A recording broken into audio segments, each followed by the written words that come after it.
2016년에요. 전 세계 바다 위에서 정말 수십억 달러짜리 대혼란이 펼쳐졌습니다. 상상해보세요. 거대한 배들이 항구에 들어가지도 못하고 그냥 바다 위를 떠다니고 전 세계 물류 공급망이 거의 마비될 뻔했어요. 이 모든 난리의 중심에 바로 한때 대한민국 해운업의 자존심이었던 한진해운이 있었습니다. 아니 어떻게 세계 7위나 되던 거대 기업이 거의 하룻밤 사이에 사라져버릴 수 있었을까요? 그 숨막혔던 붕괴의 내막 지금부터 하나씩 파헤쳐 보겠습니다. 여러분, 한진해운이라는 이름은요, 그냥 회사가 아니었어요. 한국 경제의 힘 그 자체였죠. 전 세계 어느 바다를 가도 태극마크를 단 한진의 배들을 볼 수 있었으니까요. 세계 7위, 이게 그냥 순위가 아닙니다. 전 세계 무역의 혈관에 책임지는 그야말로 핵심 중의 핵심 플레이어였다는 뜻이에요. 그런데 말이죠, 2016년에 이 거대한 심장이 딱 멈춰버립니다. 한진해운의 모든 배가 운항을 멈췄고 전 세계 물류망이 순식간에 얼어붙는 정말 사상 초유의 사태가 벌어진 거죠. 당신의 배는 그저 밖에서 떠다니며 기다리고 있을 겁니다. 이 한마디가 당시의 그 절망적인 상황을 정말 잘 보여줘요. 수십억 달러어치 화물, 그리고 수백 명의 선원들이 목적지를 코앞에 두고 기약도 없이 바다 위를 떠도는 신세가 된 겁니다. 상상이 되시나요? 자, 그럼 그 아수라장의 한복판으로 한번 들어가 보시죠. 파산이 딱 선언된 그 직후에 대체 전 세계에서는 어떤 일들이 벌어지고 있었을까요? 그 충격파는요, 즉각적이었고 전 세계적이었습니다. 싱가포르에서 미국 롱비치까지 세계 주요 항구들이 전부 한진의 배들을 거부했어요. 그 결과요, 말 그대로 최악이었죠. 수십억 달러의 화물이 바다 위에 꼼짝없이 갇혔고 크리스마스 대목을 눈앞에 둔 삼성 같은 기업들은 정말 발만 동동 굴렀습니다. 그리고 무엇보다 배에 타고 있던 선원들은 식량도 물도 없이 그냥 바다 위에 고립된 거예요. 도대체 어떻게 이런 일이 벌어질 수 있었던 걸까요? 사실 이 거대한 붕괴는 하루아침에 일어난 게 아니에요. 겉으로 보이지 않는 균열이 이미 오래전부터 이 거대한 배를 서서히 침몰시키고 있었거든요. 그 진짜 원인을 찾아서 한진해운의 재무제표 속으로 한번 깊숙이 들어가 보겠습니다. 한진해운의 재정 상태는 그냥 시한폭탄 그 자체였습니다. 부채 비율이 한때 847.8%까지 치솟았다고 나오는데 이게 감이 잘 안 오시죠? 아주 쉽게 말해서 제가 가진 집, 차, 모든 재산을 다 팔아도 갚아야 할 빚의 8분의 1도 못 갚는 상황이라는 거예요.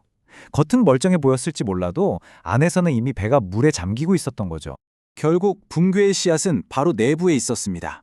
재무 시스템은 엉망진창인 부실 경영, 빚으로 빚을 막는 끝없는 악순환, 그리고 마지막 순간에 더는 못 도와줘 하고 등을 돌려버린 주주와 계열사들까지. 이 세 가지 실패 요인이 한진해운을 벼랑 끝으로 그야말로 탈출구 없는 곳으로 몰아넣은 겁니다. 이렇게 내부적으로 배가 흔들리고 있는데 바깥에서는 그야말로 집채만한 파도가 몰아치기 시작했습니다.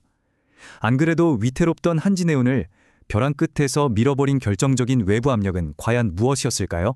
채권단, 특히 국책은행이었던 산업은행이 마지막 구명줄을 던지긴 했습니다. 하지만 그냥 던져준 게 아니에요. 거의 불가능에 가까운 세 가지 미션을 줬죠. 글로벌 해운 동맹에 들어가고 그 천문학적인 부채를 확 줄이고 엄청나게 비싼 배 빌리는 값, 즉 용선료를 다시 협상을 하는 거였어요. 이건 사실상 생존을 위한 마지막, 그리고 가장 혹독한 테스트였습니다. 여기서 한국 재계의 아주 중요한, 어쩌면 씁쓸한 현실이 드러납니다. 바로 정부와의 관계가 기업의 운명을 결정할 수 있다는 거죠. 경쟁사였던 현대상선은 정부 지원을 받는데 성공해서 살아남았지만 한진해운은 그러지 못했습니다. 결국 정부의 선택을 받은 현대상선이 한진해운의 빈자리를 싹 흡수하면서 새로운 국가대표 선사로 떠오르게 되죠. 붕괴는 정말 믿을 수 없을 만큼 빨랐습니다. 2016년 8월에 산업은행이 더 이상 돈 못 줘 하고 자금줄을 딱 끊어버리자마자 모든 게 무너져 내렸어요. 불과 몇 주 만에 법정 관리에 들어갔고요. 6개월도 채 안 돼서 범원은 공식적으로 파산을 선고해버립니다. 한때 전 세계 바다를 지배했던 거인이 침몰하는데 반년도 걸리지 않은 겁니다. 자, 그럼 다시 시야를 넓혀서 이 파산이 전 세계에 어떤 거대한 파급 효과를 미쳤는지 한번 보시죠. 이건 절대 한 회사가 망한 문제로 끝나지 않았습니다. 이 한마디가 당시의 혼란을 그대로 보여주는 상징적인 말이에요. 크리스마스 시즌에 팔려야 할 삼성의 최신 제품들이 바다 위에서 꼼짝도 못하고 묶여버린 거죠. 이건 단순히 한 기업의 문제가 아니라 전 세계 소비자들이 애타게 기다리던 물건을 제때 받지 못하게 되는 아주 현실적인 문제로 이어진 겁니다. 상황은 그야말로 아수라장이었어요. 삼성 같은 화물 주인들은 자기 물건을 인질로 잡힌 거나 마찬가지였죠.